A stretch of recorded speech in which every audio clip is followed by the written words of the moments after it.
कैसे ये साल आपके लिए शुभकारी साबित होगा आपके प्रॉपर्टी और गाड़ी के लिहाज से, आज इस पर विशेष जानकारी उपायों के साथ पंडित जी आपको बताने वाले हैं। तो आइए राशि अनुसार हम अपनी चर्चा की शुरुआत करते हैं। सबसे पहले मेष राशि के जातक, 2024 में कब आप प्रॉपर्टी खरीद पाएंगे, कब निवेश करना आपके लिए शुभ होगा, कब प्रॉपर्टी से जुड़ी समस्याएं आपको आ सकती हैं, साथ ही क्या वाहन सुख आपको मिल पाएगा, उपाय आपके लिए क्या है पंडित जी मेष राशि वालों के साथ। देखो, जन्म कुंडली में, किसी के भी जन्म कुंडली में चौथा भाव जो होता है वो माता, भूमि, भवन, वाहन का भाव होता है। और राशि कुंडली से चंद्रमा से जो चतुर्थ स्थान होता है उसको भी देख करके भूमि, भवन, वाहन और माता के सुख का विचार ज्योतिष शास्त्र में किया जाता है। यहाँ हम चंद्र कुंडली की बात कर रहे हैं। 2024 में बृहस्पति का गोचर आपको संपत्ति और वाहन का सुख दिलाएगा, लेकिन इस साल शनि के कारण, क्योंकि शनि आपके राशि से एकादश स्थान में है और उसकी दृष्टि आपके राशि पर पड़ रही है जो बहुत शुभकारी नहीं है, और वो आपके सुख भाव से सदाष्टक योग बना रहा है। इसलिए इस साल शनि के कारण संपत्ति में निवेश करते समय आपको सावधान भी रहना होगा, वरना किसी फ्रॉड के हाथ पड़ करके आप धोखा भी खा सकते हैं। बुध और बृहस्पति के कारण आप संपत्ति और गाड़ी खरीदते समय पूरी समझदारी से डिसीजन लीजिएगा, बहुत जल्दबाजी में और मतलब कि कम परिचय के लोगों पर विश्वास मत करिएगा। 2024 में मेष राशि वालों को फरवरी, मार्च, जुलाई या दिसंबर के महीने में वाहन का सुख मिलेगा अगर वाहन खरीदना चाहते हैं।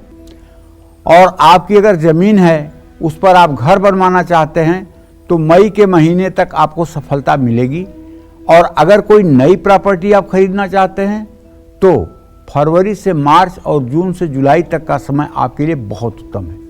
लेकिन 2024 में मेष राशि वालों को संपत्ति खरीदने में बहुत सावधानी बरतनी चाहिए, क्योंकि देखिए, सही बात यह है कि मेष राशि के जातकों के भूमि, भवन, माता और संपत्ति का जो स्वामी होता है वो चंद्रग्रह होता है।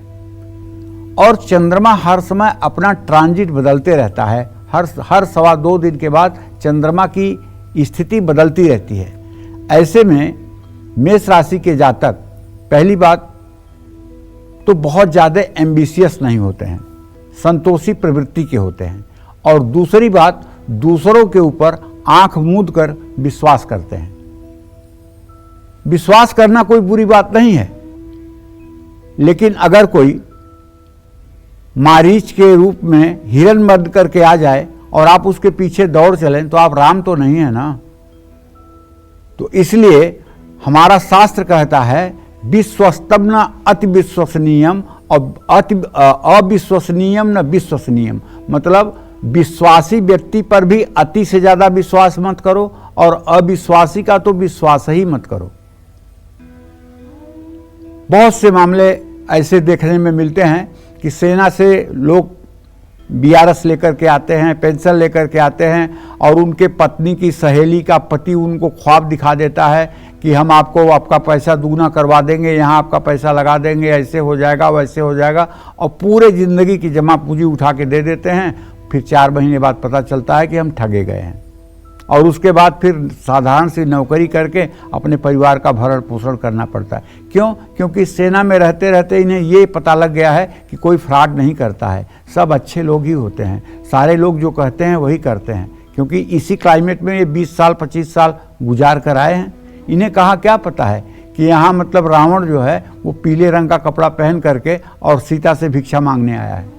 तो इसलिए भाई मैं अपने सभी दर्शकों से कहता हूँ, विश्वास बहुत सोच समझ के बाद और बिना पूरी जांच परख के नहीं।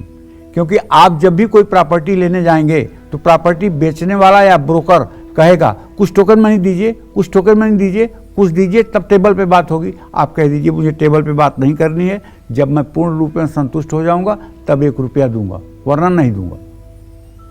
हाँ, लेकिन मार्च के आसपास संपत्ति से जुड़ी दिक्कत आ सकती है, इसलिए सतर्क रहिएगा। और दूसरी बात, हो सके तो पूरे साल आपको शिव जी की पूजा आराधना करनी चाहिए। अगर आप रोज शिव मंदिर नहीं जा सकते हैं तो कम से कम नहा करके 2 मिनट बैठ करके भगवान शिव का अपने भ्रों पर, अपने दोनों भौहों के बीच में भगवान शिव को समाधि अवस्था में बैठते हुए देखने का प्रयास करिएगा। और जब तक संभव हो 1 मिनट 2 मिनट ही सही ओम नमः शिवाय करिएगा।